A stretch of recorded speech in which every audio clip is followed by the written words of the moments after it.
Welcome to the 5% to Greatness podcast. I'm Rick Neuenhoven, owner of New Vision, member of Entrepreneurs Organisation South Australia.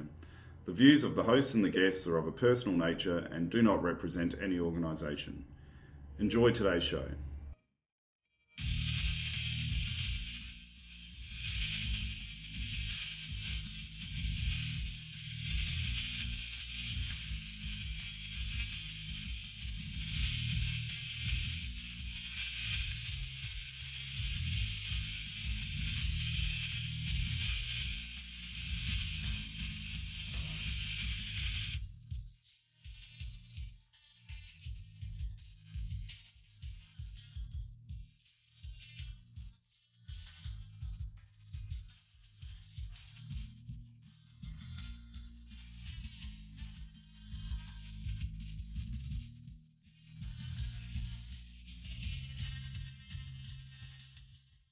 Alright, welcome once again. Today I've got with me Dan Quiggle. Dan, how are you? Good, thanks for having me. Awesome, thanks for coming on. So what I thought we'd start with, Dan, is a little bit of an intro. I've got people that listen to this podcast in the States that may know you already, but there's obviously a lot of people in Australia that don't know you. So who are you?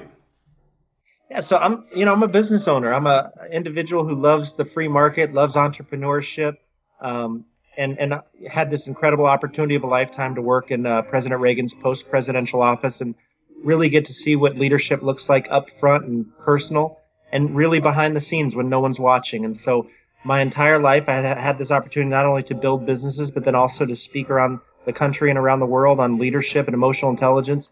And in that process, meet really some of the most influential, successful people in the world, and then even learn more from them. So I'm a lifelong learner that has a great family that tries to enjoy every single day, and that's who I am. Awesome, mate. Awesome. Sounds exciting. What sort of businesses did you get into? Yeah, so my first business was a vending machine company. I was very fortunate to meet actually a friend of my family's, my wife's family, and he was a successful vending operator, had done extremely well in life. And I met him, and the very first time I met him in front of his big, giant house, and I said, "What do you do?" And he goes, "I own a vending machine company." I said, "This is the house that vending built?" And he said, "Yes, it is." I said, "Well, I want to go into the vending business." And, he'd offered to hire me, but at a low rate, and I didn't want that. So instead, I asked him if he'd help me start my own business. And if you can imagine, he said yes. And we ended up 5 years later being bigger than he was. And on track to growing the business, and end up selling that in a giant roll-up. And then I started a bank and trust company and sold that. And in 2002, I started America's Choice Title Company, a real estate title company, and I still own that business today. Okay, awesome. So I guess looking back, what made you surpass that guy's business? What was the difference? Yeah, I think a lot of it has to do with the vision that you create for yourself and for others. And I was very fortunate to build great teams within the company in all aspects, surround myself with great people, and really just create a clear vision. I mean, we went through five-year plans in 5 years. But the exciting part of that process was, when we each achieved those, when we achieved that goal, at that very party where we were celebrating, I would set the new goal because I didn't want one night to go by where they didn't know where they needed to be. And I think that visionary leaders show everyone around them, they set the goal. They show everyone around them their role in it, and then how they benefit from being part of it. And it's the dangled carrot effect, right? I mean, how do you dangle the carrot? Not because we want that, don't we? I mean, all of us want that. So shouldn't we give that to the people around us? Show the potential, show the opportunity, and I think the sky's the limit. Absolutely, and I guess I'm a big believer in us as people sometimes having self-limiting beliefs, and like you said, it's the vision that can separate where we go, and that's really the difference. Between, and there's no right and wrong. Everyone's vision is for them, so there's no judgment as far as I'm concerned. And what's neat about that is that it can change too, right? New obstacles will be presented, new opportunities will come out of nowhere. But then real leaders, readjust. They're not even fazed by that, right? They almost expect it. So they expect change to happen, and then when it happens, they readjust, they reset the target, redangle the carrot, and they keep everybody moving forward down the track in the right direction. It's funny you said what you did there, because I'm just finishing my survey for our end of financial year goals for next year with the staff. So it looks like the big wine tour is the destination of choice. So it could be messy. Yeah, I'm sure it sounds fun to me. Sounds exciting. That's what life's all about. Life's all about experiences. That's exactly right. So awesome. So thanks for sharing that. So what I want to get onto, I guess, is part of your presenting tour is your experiences working in the Reagan administration. So how did you originally get that opportunity to begin with? Yeah, so I was president of the UCLA College Republican Club, and we had about 400 members, and we were in Los Angeles. And when President Reagan was in the White House, where did he love to go? LA. And so I started getting calls from the White House staff. Dan, we understand you have about 400 members. Would you mind grabbing 20 of them and carrying the bags and driving in the motorcades? And so I'd do that. Well, every single time I did that, I'd get business cards from people and dignitary staff, and I'd send out handwritten letters the next day. It was a pleasure meeting you. If I could be of any help to you in the future, please let me know. Sincerely, Dan Quiggle. And the more people I met, the more letters went out. What was I doing? Just networking. And it's funny because it's like anything in life, when you do, go that extra little bit, good things typically happen. Well, 2 weeks before President Reagan got out of office, I got the call I was waiting for. And they said, Dan, how would you like the opportunity of a lifetime? And you don't say no to that. And I said, of course. And they said, how'd you like to come work up in President Reagan's office? So I started February 6, 1989, day after he got out of office. He went from a staff of hundreds to 12. And I just had this incredible opportunity to see him on a regular basis and travel around to different events. And, I was part of this incredible staff that he had surrounded himself with, and I learned so much from them. And it was just a neat experience at a young age to kind of have this back row seat to history as a fly on the wall and just get to see how he treated people, how others treated people. And really it set a foundation for me on what real success and what real leadership really looks like.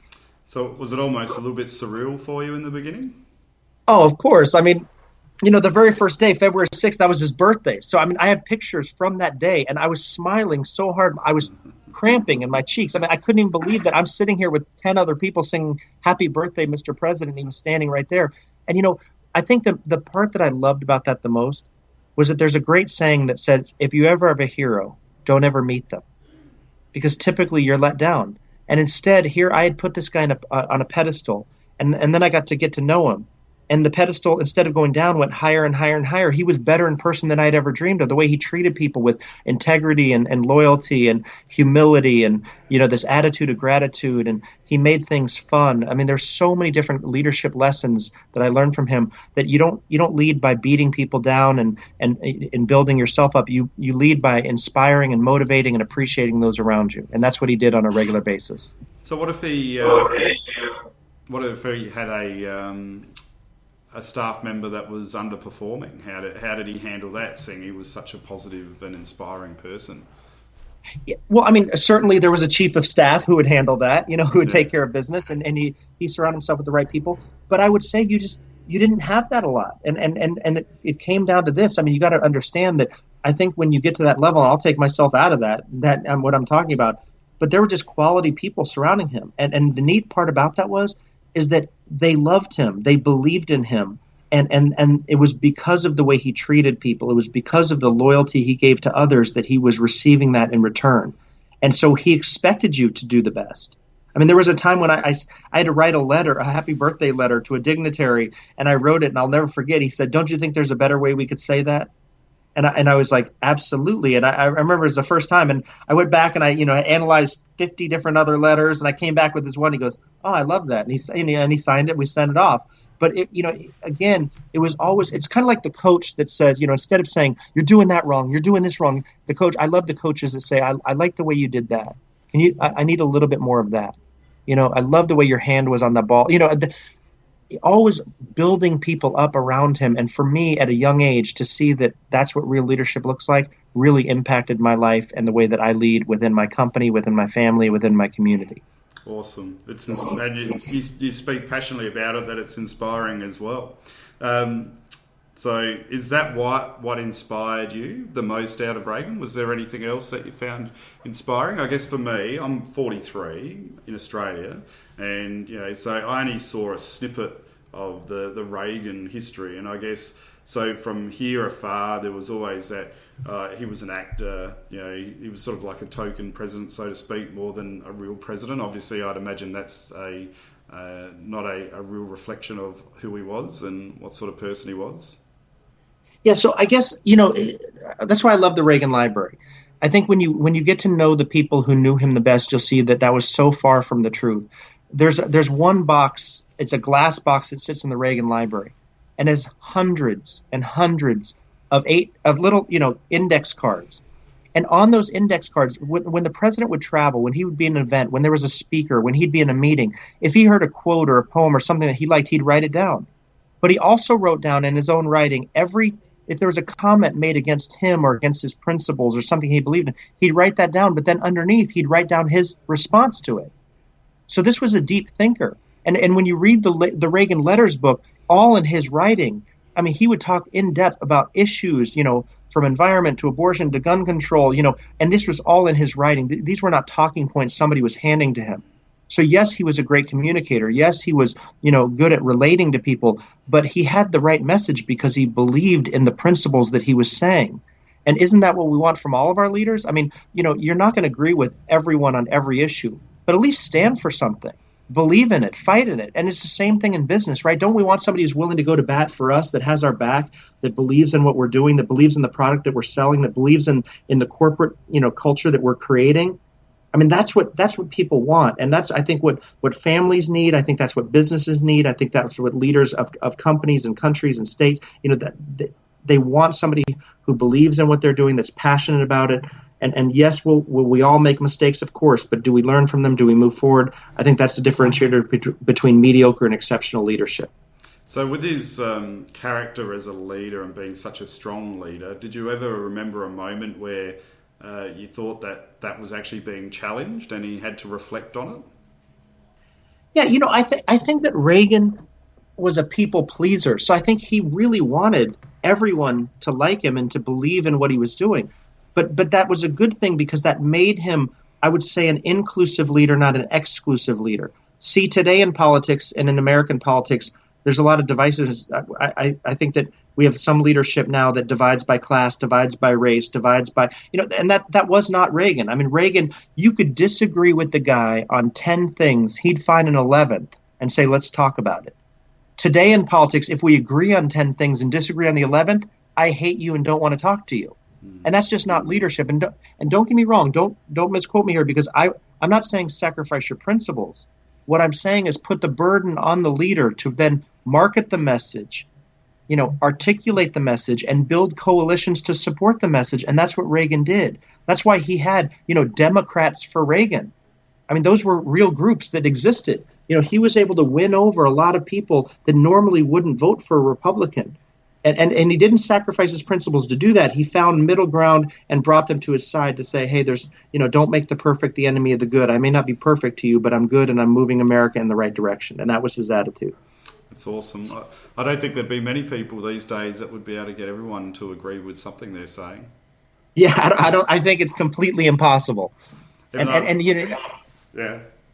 And as a leader, you just have to recognize that you're never going to be able to make everyone happy.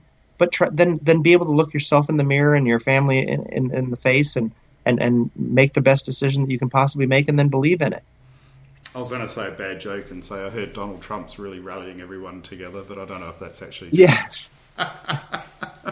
I won't even touch that. No, we will stay away from current politics. So we've spoken glowingly about him. Is there anything else that you thought that he was really good at, excelling at? I think there was. I love that story you spoke about at EMP with the doorman. I thought that was a great story. Yeah, I mean, I'm happy to tell that. It's one of my favorite stories because I was up in the office one day. The phone rings. It was the president. He asked me if I could grab some gifts from the gift closet and meet him down at the car in the garage. And so, I'm not going to ever question the president. So I go to this closet, and literally there's a closet with, tie tacks and cufflinks and eagles, and they were all beautifully wrapped. And they had the presidential seal, his signature engraved in gold on the back. Beautiful gifts you can't just buy anywhere. And so I grabbed a handful. I go down the garage. Well, what I didn't realize was in the garage, the head of the garage was a guy from Mexico. He didn't speak a lot of English. He wore top hat and tails. I mean, this was a nice building, so he dressed the part. Well, what I didn't realize, every day when Reagan's limo and the motorcade would come to the garage, this guy would run to the outskirts of the garage, which was not a short distance, and would stand and salute the limousine and the motorcade.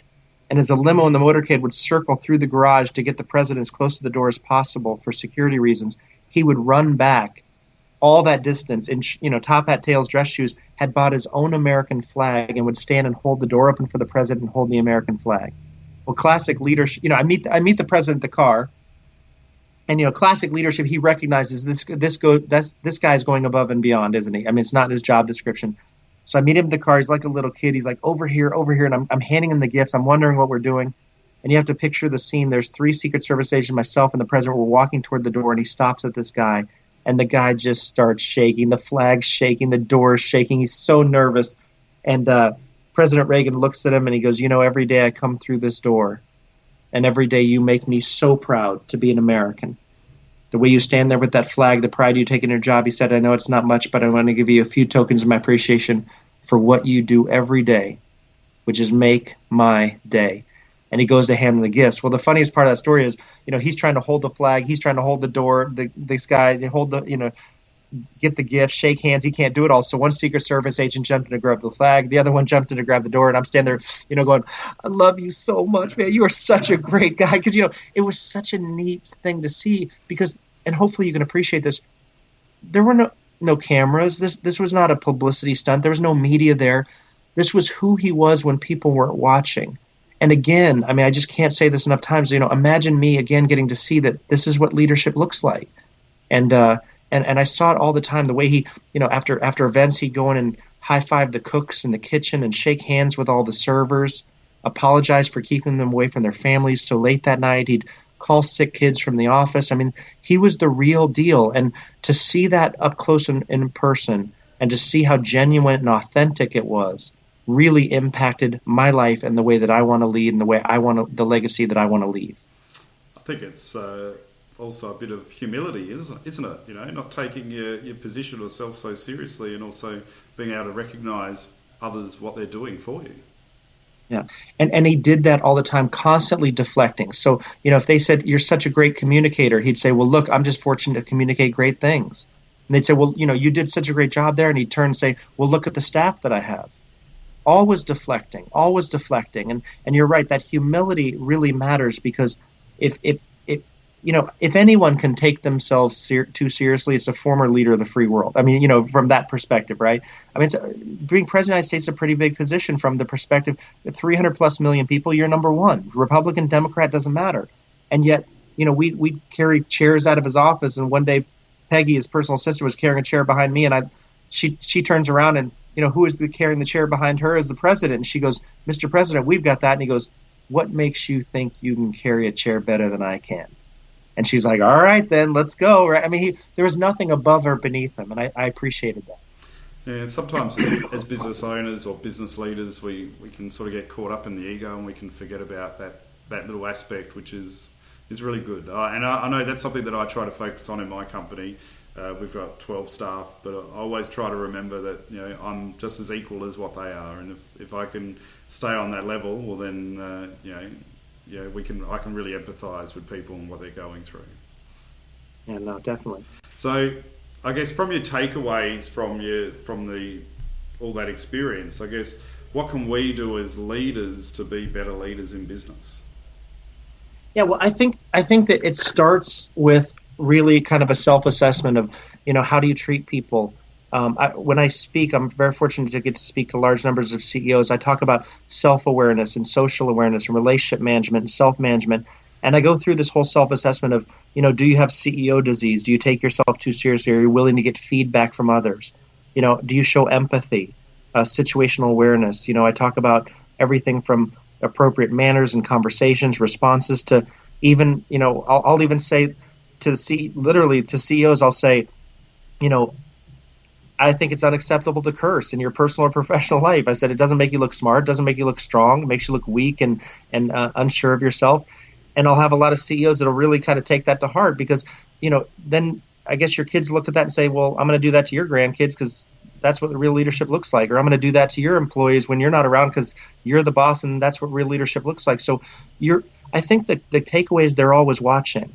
They're watching to see what your buy-in is. They're watching to see how you treat people. They're watching to, and that's everyone.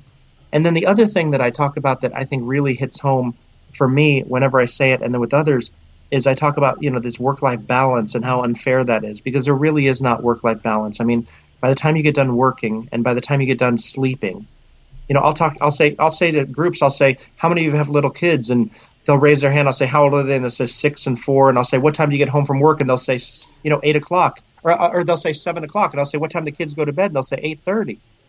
And I'll say, last time I checked, that's called an hour and a half.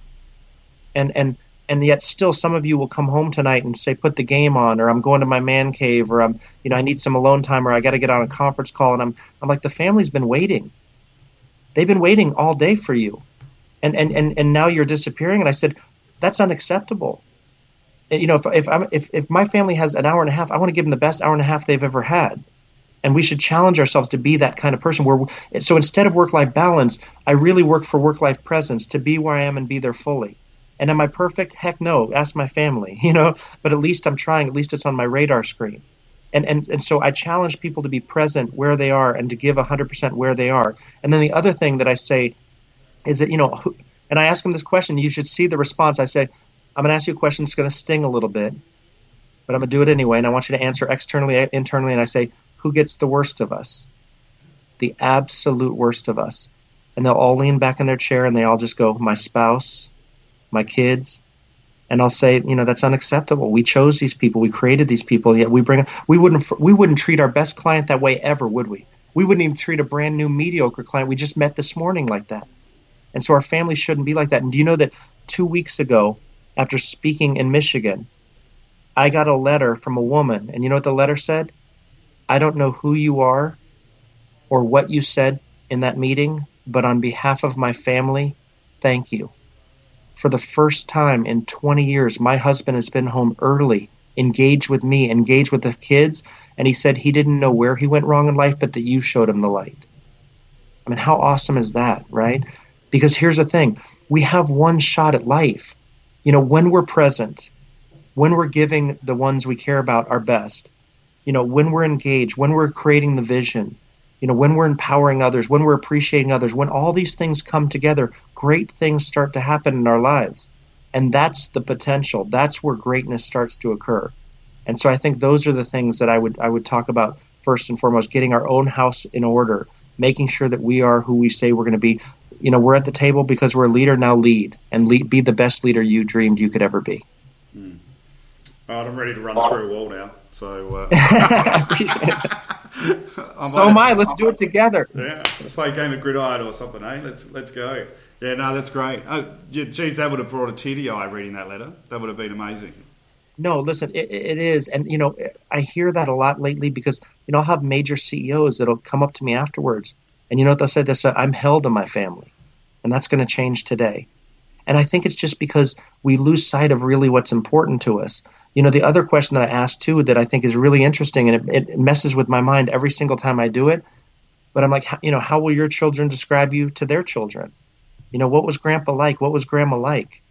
And because I talk about legacy and I talk about, really how we'll be remembered and talk about, people really thinking about that because, and if you don't have kids, then okay, how would the friends describe you or different family members or whatever? But, will they say, well, grandpa, I don't know, he was never around, or I don't know, and he really didn't support me, or man, she loved me more than you could ever know. She was always there for me. She believed in my crazy ideas. She said I could accomplish anything in life. And so I'll actually have people write that out in their dream scenario, what that would sound like. And it's really interesting, their responses, because then I'll say, well, are you living that life right now? Because you can't change yesterday. So it doesn't even matter. So if you haven't up to this point, it doesn't even matter because you can't change it. But what can we change? This afternoon, tomorrow. And so create that life from here on out. Invest that time, be present, be appreciative, to the spouse, to the kids, to the neighbors, to the friends, to the family. And I think great things will start to happen. And your best customer. Yeah, absolutely. Well, that becomes part of it because that becomes who you are, right? I have a thank you department in my company, and we thank people the way they want to be thanked, not the way we think they want to be thanked, the way they want to be thanked. Do they like wine? Do they like cigars? Do they like to travel? Where'd they go to school? What are their favorite sporting events? What are their favorite teams that they like to follow? And then we thank them personally, not with our logo all over it, not with anything else, but something that's meaningful to them. And we do that because we should, not because we have to, because we should be appreciative of those people in our life that make an impact. And I love doing it. It's my favorite thing. I have to admit that you mature over the years. You go from wanting every gift to the. Dan, wait, can you just tell me about that thank you department that you were talking about? Can you hear me? Okay. Yeah. Go for it. I was sitting in an event with CEOs, and this guy raised his hand. He goes, "My thank you department." I said, "Stop right there." I said, "Tell me everything." And he said, "Yeah, we have a one-person thank you department. They took our top 50 clients. We analyze everything about them, not birthdays and anniversaries, but we're all these other things that are special, and then we thank them that way." So I went back and created a thank you department, and now it's so interesting because we'll give away little bottles of wine or wine glasses or just little things that are meaningful to people. There's a great story about a company that gave Domino's gave out a bunch of Rolex watches, and they found that a bunch of them were on eBay afterwards, but they had the Domino's logo on it. And why would that go on eBay? Because what does a Domino's operator not want? A pizza watch. And so my argument is, if they don't want a Rolex with their logo on it, do you think your clients want a cup holder with yours? So give them something that matters to them. I have a friend who, gave out Alexa, Amazon Echo to the clients, and they loved it because, then they can sit there and interact with something, and they think about him every single time they do it. So there's just, it's that personalization, it's that caring to know enough about your clients that what they like or dislike, or the places that they want to go, and how many kids they have or what their kids are interested in. Relationships are important. Products are important. When you put all those things together, again, that's when you start to really have synergy and great things, keep time and time again occurring. Absolutely, I agree with you completely. So what about your speaking role? So what do? You do 1 day courses or half days, multiple days? Yeah, so I'm a keynote speaker, fortunately, and I love to do it. I speak a lot for EO, YPO, Vistage, different CEO groups, and I do that because I love it. But I also do it because then a lot of those companies hire me to come speak to their sales teams. I speak at conferences, so I'm in Vegas, I'm in Chicago, I'm in Atlanta, and then I travel internationally for these groups as well. And I will tell you this: I do it 100% because I love it. It's an exchange of ideas when you meet these people. They're great minds. They're problem solvers. They're not excuse makers. They give you this look at the beginning of every speech, which I love, which is almost like, I dare you to teach me something I don't already know. And why I love that is because I'd probably be giving the same look. Time is important for everyone. And so add value to me. So I feel the pressure to perform. How do we build great teams? How do we get the best out of the people that we have? How do we get people all on the same track? How the kind of culture that we create? What traits and actions do we have to have in our personal lives to be the best leaders that we can be? But then I also talk about, when these companies hire me to do this, it's a big deal. That company is already putting their best foot forward to say, hey, look, we're investing in these people. We believe in these people. So, I talk about that and how important that is as well. So I think that it's a win-win for everybody. I enjoy it hopefully just as much as they do. And I get a lot out of it personally because I want to be a lifelong learner myself. And I guess just because your experiences came from an American politician, I think there's still a universal theme. So us down here in Australia or in Europe or whatever, I think we could learn from it. I'm still trying to work out a way to get you down here to have a chat to some of the EO groups. So leave that with me. I'll keep working on that one. Well, I appreciate it. We had our chance to go to Australia the first time a year and a half ago for the Australian Open. And got to sit in Rod Laver Stadium with him in the presidential suite, which was an incredible experience with the chairman of the WTA here from the United States.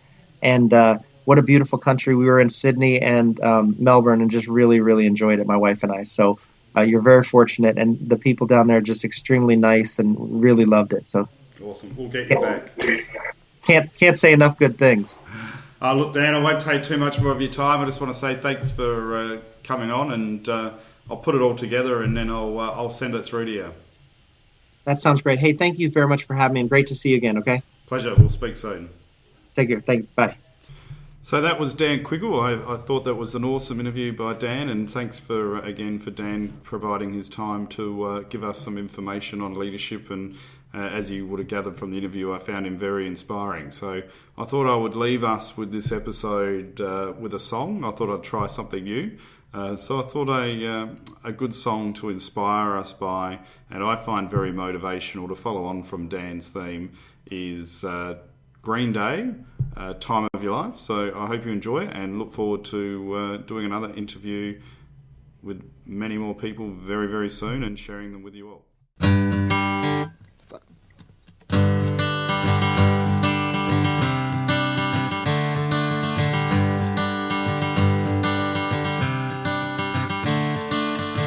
Another turning point, a fork stuck in the road. Time grabs you by the wrist, directs you where to go. So make the best of this test and don't ask why. It's not a question but a lesson learned in time. It's something unpredictable, but in the end is right. I hope you had the time of your life.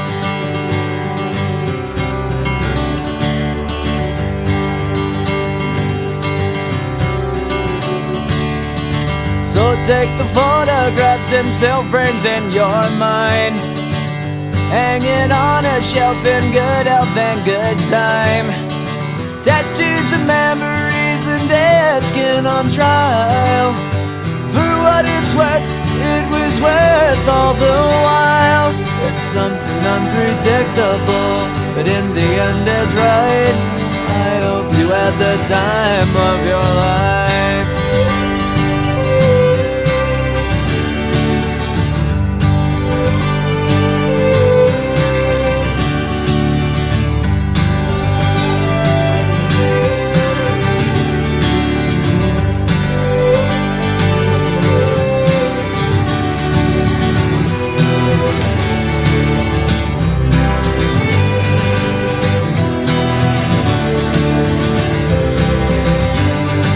It's something unpredictable, but in the end it's right. I hope you had the time of your life.